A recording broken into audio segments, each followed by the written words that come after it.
Film की शुरुआत में हम जेरी नाम के एक टैक्सी ड्राइवर को देखते हैं जो अपनी कंस्पिरेसी थियरी बनाया करता है। यानी कि वो रेडियो और न्यूज़पेपर की हेडलाइंस और उनकी डिटेल्स को समझकर अपनी थियरी बनाता है कि जो चीज सामने दिख रही है उसके पीछे का असली कारण क्या है। वो अपनी थियरी अपने सारे पैसेंजर्स को भी सुनाया करता है। और ऐसे ही एक दिन जब वो एक पैसेंजर को अपनी थियरी सुना रहा होता है कि तभी उसे सड़क किनारे वेल्डिंग का काम होते हुए दिखाई देता है, जो देखकर उसे अजीब विजन्स आने लगते हैं, जिससे उसकी गाड़ी एक बड़े हादसे का शिकार होने से बच जाती है। पर इससे उसका पैसेंजर उसे चिल्लाते हुए बिना पैसे दिए चला जाता है। आप जेरी एक बिल्डिंग के पास आता है और अपनी टैक्सी में बैठकर दूरबीन से जस्टिस डिपार्टमेंट के एक वकील एलिस को देख रहा होता है, जिसकी एक बार जेरी ने कुछ बदमाशों से जान बचाई थी। फिर कुछ समय बाद जेरी अपने घर आकर न्यूज़पेपर की जरूरी हेडलाइंस को नोट करता है और उन सभी से कंस्पिरेसी थियरी बनाकर अपने मेंबर्स को देने निकल जाता है, जहां 5 लोगों ने उसकी मेंबरशिप ली है और वो अपनी थियरी उन्हीं 5 मेंबर्स को भेजा करता है। दूसरी तरफ एलिस जस्टिस डिपार्टमेंट में आकर अपने बॉस से मिलती है, जहां उसका बॉस उससे कहता है कि तुम्हारे पिता की हत्या का मामला बंद कर दिया गया है क्योंकि कोर्ट को सबूत चाहिए और अब हमारे पास ऐसा कोई भी सबूत नहीं बचा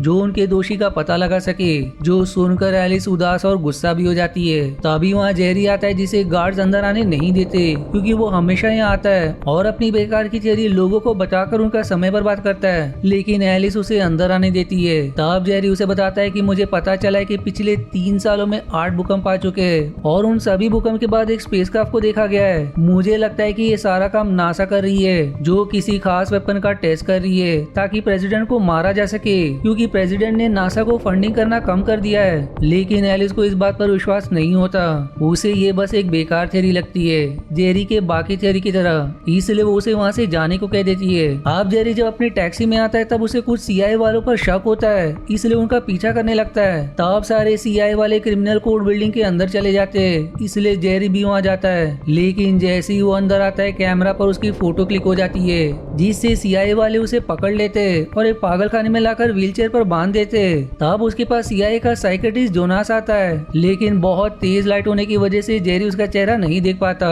जोनास उससे सवाल करता है कि मुझे बताओ कि तुम किस किस को अपनी थ्योरी के बारे में बताते हो, साथ ही तुम किसके लिए काम करते हो, मुझे उन सभी की जानकारी चाहिए। जेरी कहता है कि मैं तो हर पैसेंजर को अपनी थ्योरी सुनाता हूँ और रही बात काम करने की तो मैं बस टैक्सी चलाता हूँ और कुछ नहीं। लेकिन अब जोनास उसे एक इंजेक्शन लगा देता है और अब इंजेक्शन लगते ही जेरी को फिर से वही अजीब अजीब विजन्स आने लगते हैं, जिससे वो घबरा जाता है। जोनास अब फिर से उसे वही सवाल करता है, लेकिन तब गुस्से में जेरी अपने दांत से जोनास की नाक ही तोड़ देता है और तुरंत वहाँ से भागने लगता है। सीआईए के एजेंट्स उसे पकड़ने की कोशिश करते हैं, लेकिन वो जैसे तैसे उनसे बचकर वहाँ से भागने में सफल हो जाता है। फिर जेरी तुरंत जस्टिस डिपार्टमेंट में आता है ताकि इसके बारे में वो एलिस को बता सके, लेकिन गार्ड्स फिर से उसे पकड़ लेते हैं। तब वो उन्हीं की गन छीन कर उन पर तान देता है, इसलिए एलिस वहाँ आकर उसे शांत करवाती है, साथ ही उसे यहाँ आने का कारण पूछती है, जिस पर जेरी बताता है कि मुझे लगता है कि मेरी नासा वाली थ्योरी सही निकली क्योंकि कुछ लोग मेरे पीछे पड़े पर मैं उनकी लीडर का नाक काटकर जैसे तैसे बच निकला।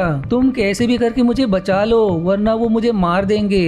इस पर अब एलिस उसे शांत करवाती है, लेकिन जैसे ही जेरी गन छोड़ता है बाकी उसे पकड़ लेते हैं। अब इसके बाद जेरी को हॉस्पिटल के अपराधी वाले वार्ड में रखा जाता है, जहाँ उसके हाथ में हथकड़ी लगी होती है। तब उससे मिलने एलिस आती है। जेरी अब उससे कहता है कि अगर तुम्हें मेरी बात पर भरोसा नहीं है तो मेरे बेड पर लगा मेरा नाम वाला चार्ट दूसरे अपराधी से बदल दो, देख लेना अगले दिन वो आदमी मर जाएगा क्योंकि वो लोग मुझे मारने जरूर कुछ लोगों को यहाँ भेजेंगे। तब ना चाहते हुए भी एलिस चार्ट बदल देती है।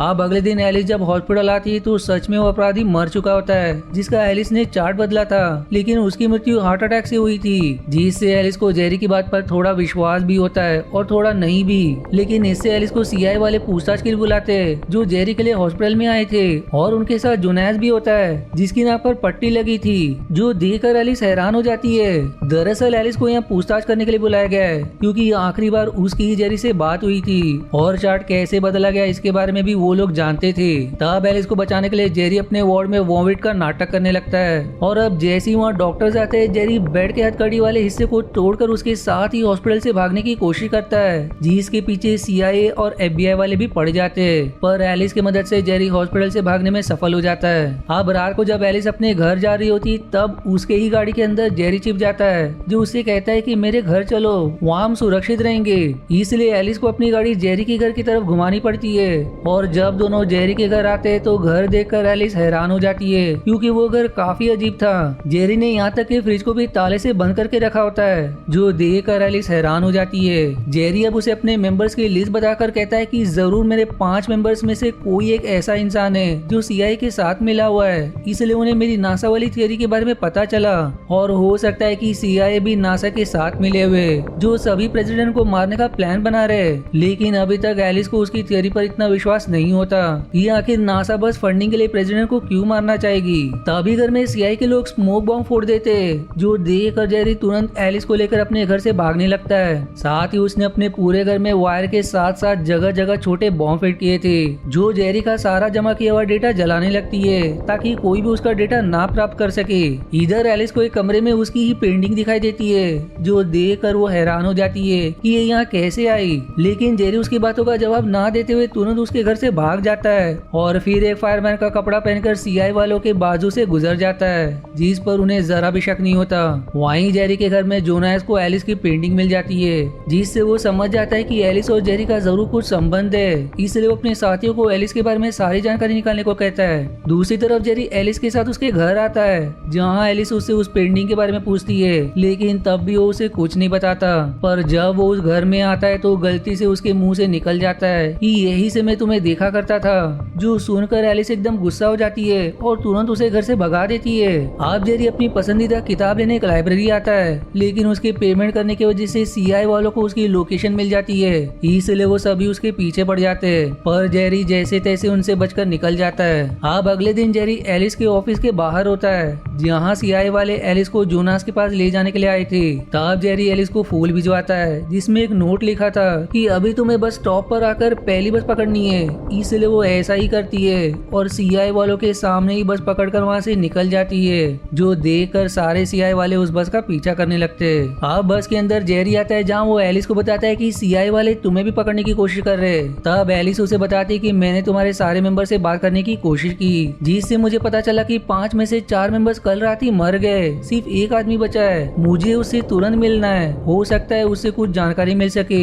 जिस पर जेरी मान जाता है, इसलिए वो दोनों मेट्रो स्टेशन आते हैं। इसी दौरान फिर जेरी एलिस को अपनी दिल की बात बताता है कि मैं तुम्हें पसंद करता हूँ, इसलिए मैंने वो पेंटिंग अपने घर में रखी है। जो सुनकर एलिस हैरान हो जाती है लेकिन उसे समझ नहीं आता कि वो इसका क्या जवाब दे, इसलिए वो ना कह देती है। जो सुनकर जेरी उदास होते हुए मेट्रो पकड़कर अकेले ही वहाँ से चला जाता है। अब एलिस को एक फोन आता है जहाँ जेरी का आखिरी मेंबर जो अभी भी जिंदा है वो एलिस को मिलने के लिए क्रिमिनल बिल्डिंग बुलाता है, इसलिए एलिस वहीं जाती है। तब उसे पता चलता है कि आखिरी मेंबर कोई और नहीं बल्कि जोनास ही है। जोनास उसे रिवील करता है कि मैं पहले एक साइंटिस्ट हुआ करता था और प्रोजेक्ट MK अल्ट्रा के लिए काम करता था जिसमें एक साधारण इंसान को असैसिन बनाने का काम दिया जाता था ताकि वो हमारे कहने पर किसी की भी हत्या कर सके। लेकिन मेरा वो आइडिया किसी ने चुरा लिया और अब वो भी असैसिन बनाया करता है। उसी ने जेरी को एक असैसिन बनाया। वहीं जेरी की नासा वाली थियरी तो बेकार ही है, मैं तो बस जेरी को पकड़ने के लिए उसका मेंबर बना था। जिसके बाद वो उसे एक फोटो भी दिखाता है जो फोटो उसे जेरी से लॉकर में मिली थी और ये वही फोटो होती है जो फोटो हमेशा एलिस के पिता अपने पास रखा करते थे। जोनास रिवील करता है कि तुम्हारे पिता की हत्या करने वाला कोई और नहीं बल्कि जेरी ही है।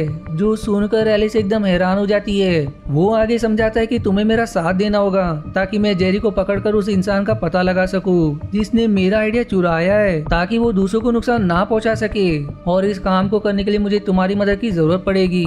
जिस पर गुस्से में एलिस मान जाती है। अब जेरी एलिस को मिलने बुलाने के लिए एक पिज्जा के बॉक्स में एक जगह का एड्रेस भेजता है, इसलिए एलिस पिज्जा बॉक्स के साथ उस जगह आती है जहाँ चुपके से सारे सीआईए वाले भी मौजूद होते हैं। साथ ही उन लोगों ने उस पिज्जा के बॉक्स के अंदर एक माइक्रोफोन छिपा दिया था ताकि वो जेरी की बात सुन सके। लेकिन जब जेरी एलिस के साथ गाड़ी से आगे बढ़ रहा होता है तब उसे पता चल जाता है कि सीआईए उसका पीछा कर रहे हैं, इसलिए वो सड़क पार करके अपनी गाड़ी रुकाकर ट्रैफिक जाम कर देता है और सड़क किनारे खड़ी अपनी दूसरी गाड़ी से तुरंत निकल जाता है। साथ ही जेरी ने जिस गाड़ी को छोड़ा था उसी के अंदर पिज्जा का बॉक्स था, जिससे सीआईए वाले पूरी तरह से अपना संपर्क जेरी और एलिस से खो देते। अब आगे बढ़ते हुए एलिस चुपके से जोनास को फोन लगाकर छोड़ देती है और जेरी से बात करते हुए उससे सवाल करती है कि हम कहाँ जा रहे हैं, जिस पर वो कहता है कि जहाँ तुम्हारे पिता का शव मिला था। जो सुनकर अब जोनास और बाकी सारे सीआईए वाले उस जगह के लिए निकल जाते हैं। अब उस जगह आने के बाद एलिस गुस्से में उसे कहती है कि आखिर तुमने मेरे पिता की हत्या क्यों की, जिस पर वो रिवील करता है कि मुझे उन्हें मारने का आदेश जरूर मिला था, पर मैंने उनकी हत्या नहीं की। तुम्हारे पिता एक अपराधी के खिलाफ केस लड़ रहे थे, इसलिए वो लोग उन्हें मारना चाहते थे। लेकिन जब मैं उन्हें मारने उनके पास गया तब मेरी नजर तुम पर पड़ी और तब से मैं तुम्हें पसंद करने लगा। मुझे पता था कि मैंने अगर उन्हें नहीं मारा तो जोनास किसी और के जरिए उन्हें मरवा देगा, इसलिए मैंने उनकी रक्षा करने की बहुत कोशिश की। लेकिन तब तक बहुत देर हो गई थी, क्योंकि जब मैं उनके पास पहुंचा तब तक वो आखिरी सांसें ले रहे थे। तब उन्होंने मुझे तुम्हारी फोटो देकर कहा कि मेरी बेटी की हमेशा रक्षा करना, इसलिए मैं तुम्हें देखा करता था ताकि तुम्हें हर खतरे से बचा सकूं। जो सुनकर एलिस उसे गले लगा लेती है, लेकिन तभी वहाँ CIA वाले आ जाते हैं जो जेरी को पकड़ लेते हैं, लेकिन जेरी एलिस को वहाँ से भगा देता है। अब एलिस FBI ऑफिसर लॉरी के पास आकर उस पर गन तान देती है और फिर उससे सवाल करती है कि बताओ मुझे, तुम CIA वालों के साथ साथ जेरी के पीछे क्यों पड़े थे? क्योंकि मैंने तुम्हें जोनास और जेरी दोनों पर नजर रखते हुए देखा है। तुम जेरी को तो आसानी से पकड़ सकते थे क्योंकि वो काफी बार जस्टिस डिपार्टमेंट में आया है, लेकिन तब भी तुमने उसे नहीं पकड़ा।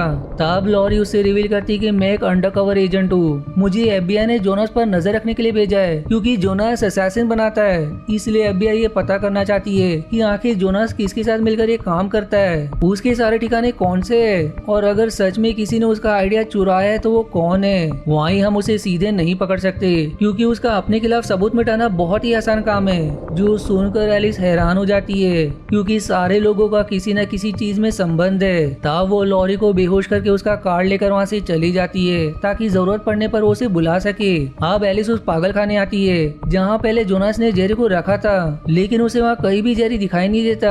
पर तभी एयर वेंट के अंदर से उसे जेरी की आवाज सुनाई देती है जिसे बंदी बनाकर रखा गया है। जो देखकर वो तुरंत डॉक्टर से उस एयर वेंट का रास्ता पूछती है, इसलिए उसे वहाँ लेकर आता है जो जगह 2 साल से बंद पड़ी है। तब एलिस वहाँ का ताला तोड़कर डॉक्टर को लॉरी का कार्ड देकर कहती है कि तुरंत इसे यहाँ बुलाओ, जिसके बाद वो उस बंद एरिया के अंदर जाती है जहाँ उसे जेरी दिखाई देती है। लेकिन तभी वहाँ जोनास और बाकी आ जाते हैं। वहीं लॉरी भी अपने साथियों के साथ पागल खाने आ चुका था क्योंकि यही जोनास का असली ठिकाना है। तब जोनास अपने सारे आदमियों को लॉरी से लड़ने भेज देता है। वहीं एलिस उस पर हमला करने आती है, लेकिन वो उसे धक्का मारकर गिरा देता है। तब जेरी उससे लड़ने जाता है और उसे पानी में डुबाकर मारने की कोशिश करता है, लेकिन तब जोनास उसे शूट कर देता है। पर अब वहाँ एलिस आकर जोनास पर पूरे गन की गोली खाली कर देती है, जिससे वो वहीं मारा जाता है। जिसके बाद वो जेरी को संभालती है जो काफी घायल हो गया था, इसलिए तुरंत उसे हॉस्पिटल में लाया जाता है। अब मूवी के आखिरी सीन में हम एलिस को जेरी की कब्र पर देखते हैं जहाँ वो काफी ज्यादा दुखी होती है, जिसके बाद वो घोड़े की सवारी करने जाती है जैसा जेरी हमेशा से उसे देखना चाहता था। वहीं हम जेरी को देखते हैं जो अभी तक जीवित है और उसने ये सारा नाटक लॉरी के साथ मिलकर इसलिए किया क्योंकि अभी सिर्फ जोनास मरा है। अगर वो एलिस के साथ रहेगा तो उसकी भी जान को खतरा हो सकता है, और जब तक वो जोनास के सारे साथियों को पकड़वा नहीं देगा तब तक वो एलिस से नहीं मिलेगा।